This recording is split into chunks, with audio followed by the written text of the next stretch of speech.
Em nome do Pai, do Filho e do Espírito Santo. Amém. O anjo do Senhor anunciou a Maria, ela concebeu do Espírito Santo. Ave Maria, cheia de graça, o Senhor é convosco. Bendita sois vós entre as mulheres, bendito é o fruto do vosso ventre, Jesus. Santa Maria, Mãe de Deus, rogai por nós, pecadores, agora e na hora de nossa morte. Amém. Eis aqui a serva do Senhor, faça-se em mim segundo a vossa palavra. Ave Maria, cheia de graça, o Senhor é convosco. Bendita sois vós entre as mulheres, bendito é o fruto do vosso ventre, Jesus. Santa Maria, Mãe de Deus, rogai por nós, pecadores, agora e na hora de nossa morte. Amém. E o Verbo divino se fez carne e habitou entre nós. Ave Maria, cheia de graça, o Senhor é convosco. Bendita sois vós entre as mulheres, bendito é o fruto do vosso ventre, Jesus. Santa Maria, Mãe de Deus, rogai por nós, pecadores, agora e na hora de nossa morte. Amém. Rogai por nós, Santa Mãe de Deus, para que sejamos dignos das promessas de Cristo. Oremos, infundi, Senhor, em nossas almas a vossa graça, como vos pedimos, para que nós, que pela anunciação do anjo viemos a saber o mistério de vossa encarnação, paixão e morte de cruz, cheguemos um dia à glória eterna dos céus, pelo mesmo Cristo, Senhor nosso. Amém. Caríssimo irmão e irmã, nos encontramos no 6º dia, na 8ª de Natal.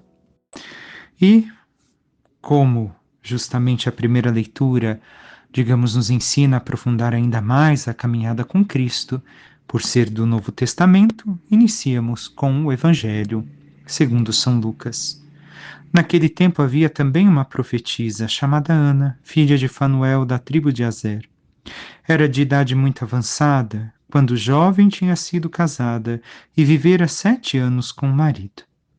Depois ficara viúva, que agora já estava com 84 anos.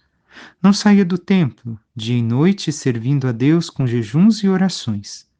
Ana chegou nesse momento e pôs-se a louvar a Deus e a falar do menino a todos os que esperavam a libertação de Jerusalém. Depois de cumprirem tudo, conforme a lei do Senhor, voltaram a Galiléia, para Nazaré, sua cidade. O menino crescia e tornava-se forte, cheio de sabedoria, e a graça de Deus estava com ele. Palavra da salvação, glória a vós, Senhor. Seguimos uma vez mais com os textos da infância de Jesus.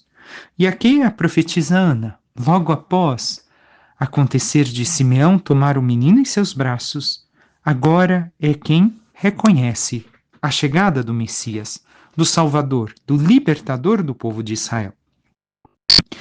Mas quem é Ana? Filha, nos dias de Fanuel, da tribo de Aser. Uma pequena tribo que permaneceu fiel ao Senhor, que permaneceu fiel à aliança de Deus. Esta é Ana. Ela, justamente por permanecer na fidelidade, pôde, assim, reconhecer o momento da chegada do Salvador, do Libertador. E nos diz o que o texto, que era de idade muito avançada, quando o jovem tinha sido casado e vivera 7 anos com o marido. Depois ficara viúva e agora já estava com 84 anos. Justamente nos mostra uma vez mais que os 7 anos demonstram a plenitude do matrimônio. Viver essa plenitude do matrimônio com seu esposo, mas viver ainda a plenitude da vida com o Senhor, no seu templo. Se nós vermos também, sua idade é múltiplo de 7. 84 é 7 vezes 12. Então, essa mulher demonstra a expectativa de todo o povo de Israel, fiel, para a chegada do Messias. E agora o Messias se encontra diante deles. E somente aqueles que permaneceram fiéis conseguiram reconhecer. Ela, após sua viuvez, se casara com, por assim dizer, com a vontade do Senhor. E vivia para o templo, com jejuns e orações, com uma vida de penitência. Assim era Ana. Ela consagrou-se ao Senhor, às práticas religiosas, à penitência, com tanta assiduidade, frequentava o templo que se podia dizer que não o deixava. Estava ali o tempo todo, por isso não saía do templo. Ana viu este momento em que Simeão predisse aquele que seria, os fatos que aconteceriam na vida do Messias. E com isso começou a glorificar a Deus e anunciar a todos. Nós devemos de olhar aqui para Ana e nos questionar. Temos sido como esta tribo de Ana, a tribo de Asser, esta pequena tribo fiel ao Senhor, fiel de verdade, não somente em cumprir o mínimo necessário, mas em viver esta intimidade de oração, as penitências, o jejum, as práticas religiosas que nos pede a nossa vida para a nossa salvação, as orações, a intimidade com Deus. Como Ana, também nós temos esta esperança do dia em que o Salvador chegará. Recordemos, os primeiros cristãos ficavam na expectativa da segunda vinda gloriosa de Cristo. Mas nós estamos nesta mesma expectativa que eles, vivendo assim como Ana, numa entrega total a Deus, não importa o estado de vida a qual fomos chamados, casados, solteiros, viúvos. Temos honrado a Deus, praticado seus ensinamentos e vivido ao lado do Senhor tudo aquilo que Ele nos pede. Passemos ao Salmo. O refrão nos diz: o céu se rejubile e exulte a terra. Ó família das nações, dai ao Senhor poder e glória, dai-lhe a glória que é devida ao seu nome. Aqui nos diz o Salmo algo que deveria de estar presente a cada um de nós. Dar a glória ao nome de Deus não é somente dizer glória a Deus, louvado seja Deus. Não. Mas é glorificar ao Senhor com nossas vidas. Como diz em uma das despedidas da Santa Missa, glorificar ao Senhor com vossas vidas. Nós temos dado a glória que compete a Deus por quem nós reconhecem o amor, a presença amorosa de Deus, a manifestação gloriosa do Senhor que nos transforma e nos ensina a viver verdadeiramente aquilo que o Senhor pede. Ou nós, simplesmente, glorificamos a Deus da boca para fora. Dizemos glória a Deus. Falamos louvado seja Deus. Mas a nossa vida é totalmente contrário àquilo que dizemos. Não inspira uma verdade em nossas palavras. A primeira leitura, continuamos a primeira carta de São João, que hoje nos diz: eu vos escrevo, filhinhos, os vossos pecados foram perdoados por meio do seu nome. Eu vos escrevo, pais, vós conheceis aquele que é desde o princípio. Eu vos escrevo, jovens, vós vencestes o maligno. Vamos passar tema por tema nesta leitura. Já vos escrevi, filhinhos, vós conheceis o Pai. Já vos escrevi, jovens, vós sois fortes, a palavra de Deus permanece em vós e vencestes o maligno. O que quer dizer São João com tudo isso? Esta primeira parte nos mostra a confiança que ele tem para com os fiéis. E ao falar de pai e chamar de filhos, mostra a sua paternidade. Como diz São Paulo, aquele que vos esposou, então a paternidade espiritual que os apóstolos têm sobre toda a igreja e também sobre nós. E assim fala, talvez referindo-se aos recém-batizados, mas quando fala aos pais e jovens, talvez esteja falando aqueles que já recorreram etapas da fé. Então mostra não a questão somente de uma idade biológica, São João, mas sim a questão do avanço das etapas da fé que cada um vivemos. Como crescemos biologicamente e passamos de fase em fase em nossas vidas, assim também passamos as fases da nossa fé. Somos primeiro crianças, como dizem os santos, como dizem as escrituras, que enquanto bebês necessitamos tomar o leite espiritual. Depois, caminhando na fé, passamos a crescer e, passando da infância espiritual, nos tornamos jovens e depois pais, pois geramos também filhos para Deus, os filhos espirituais. E nós, nesta primeira parte, já nos questionamos: temos crescido na nossa fé ou permanecemos ainda na primeira infância? Batizados, a maior parte de nós já fomos. enquanto crianças, e talvez muitos que me escutam já tenham uma certa idade. Mas, como crescemos em idade, também crescemos na fé? Avançamos no caminho espiritual ou estamos parados no caminho que deveríamos de fazer? Nós conhecemos aquele que é desde o princípio? Conhecer é ter intimidade? Temos intimidade com o Senhor? Nós vencemos o maligno na luta para não ceder às tentações que ele coloca diante de nós? Não ceder às seduções que ele coloca à nossa vista? Continuemos. A segunda parte vai nos falar do guardar, nos proteger do mundo.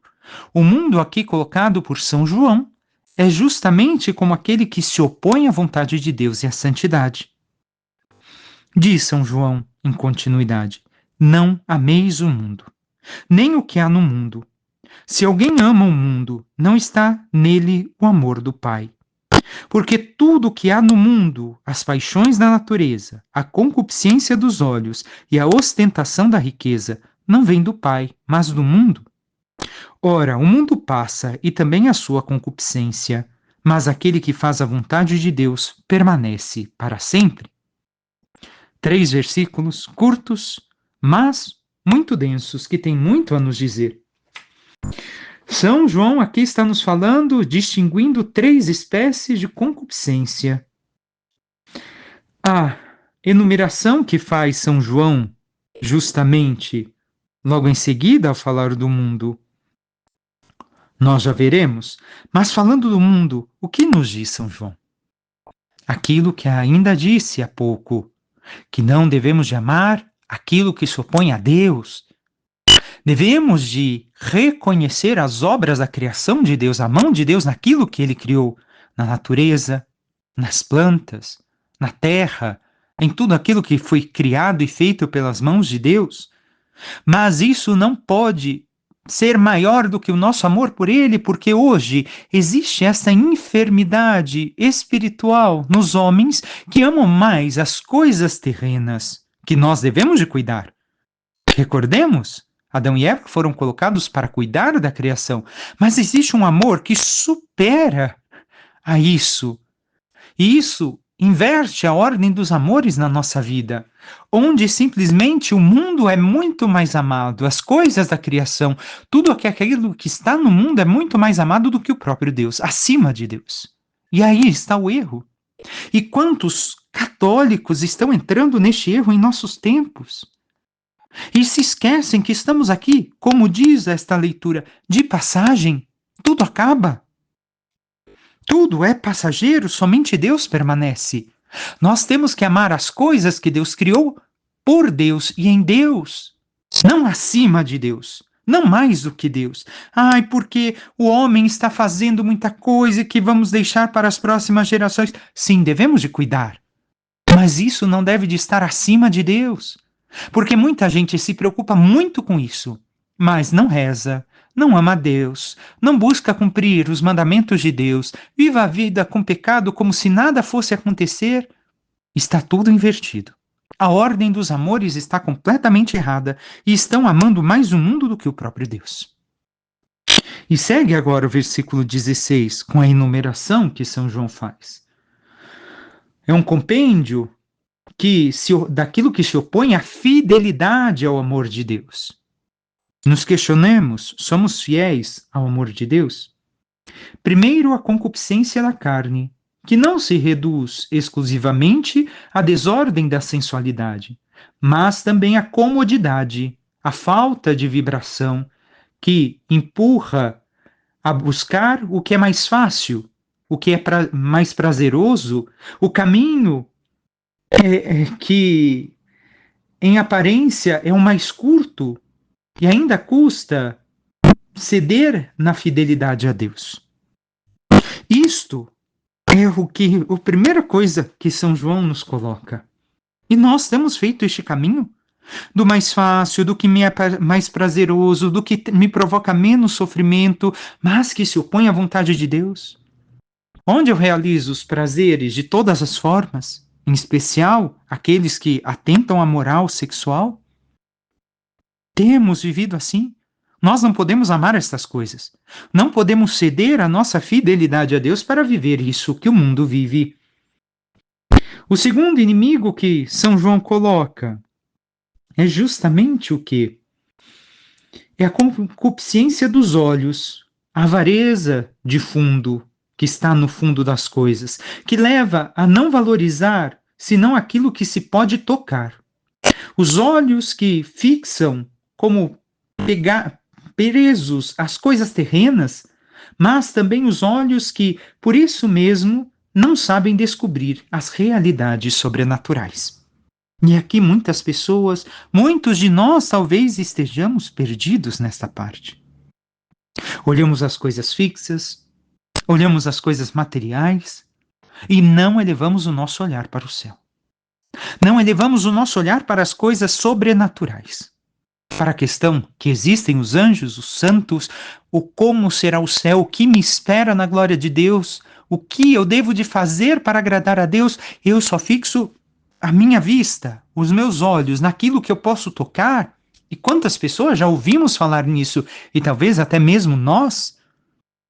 Aqui, talvez, nos recorde um pouco, não de tudo, mas São Tomé.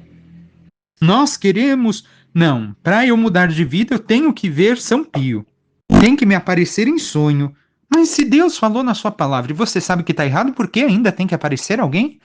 Recordemos daquilo que Jesus fala na parábola do rico e de Lázaro. Quando o rico pede para que Deus, Abraão, o pai Abraão, envie Lázaro para avisar os seus irmãos que mudem de vida. Não, ele já tem Moisés e a lei. Se não escutarem Moisés e a lei, então tampouco escutarão alguém que venha dos mortos. E é isso que devemos de ter claro em nós. Nossos olhos estão fixos nas coisas terrenas, nesta vida passageira? Ou nós temos elevado os nossos olhos às coisas eternas, meditado, contemplado, entrado na dinâmica do Senhor? Devemos também de compreender aqui mais uma coisa, que justamente a Sagrada Escritura utiliza a expressão para referir à avareza dos bens materiais e outras deformações que levam a observar tudo que nos rodeia, as demais circunstâncias da nossa vida e do tempo, só com a visão humana. E não olhamos as coisas espirituais. E aqui entra a ostentação da riqueza. Como temos tanta gente ostentando riqueza nas redes sociais, não é verdade? E nos falando das riquezas que devem de viver, quantos grupos não surgem ensinando como ficar rico, como auxiliar um ao outro ficar rico? São João nos diz que isso não vale. Para nós que nos dizemos seguidores de Cristo, católicos de verdade, não é tudo que deve de preocupar a nossa vida. Porque isso vem do mundo, daquilo que se opõe a Deus. Devemos de ter, sim, as coisas materiais para sustentar nossa vida, nossa família, mas não deve de ser o centro de nossa vida, como é hoje de tantas pessoas. Os olhos da alma vão às vezes se cegando. A razão, a nossa razão, se crê autossuficiente para entender de tudo, esquecendo de Deus. E é uma tentação sutil, que se ampara na dignidade da inteligência que Deus deu ao homem para que o conheça e o ame livremente. E quanto isso está presente hoje? Quantas pessoas acham que seu conhecimento, sua inteligência, sua razão vale mais do que tudo? E no final estão pelo caminho errado, porque tudo isso Deus nos deu, sim, para a nossa sobrevivência nesta terra, mas para conhecê-lo e amá-lo cada vez mais. E as pessoas não utilizam para isso. E nós? Como temos utilizado a nossa razão? Para viver desta forma, distante de Deus? Ou para viver este conhecimento e busca e amor de Deus verdadeiro? Nossa existência, Nós devemos de olhar o que está acontecendo conosco em relação a isso. Porque arrastado por essa tentação, a inteligência humana se considera o centro do universo, como muito bem enxergamos hoje. Se entusiasma de novo com aquela frase da antiga serpente: vós sereis como deuses, e muitos assim se sentem hoje.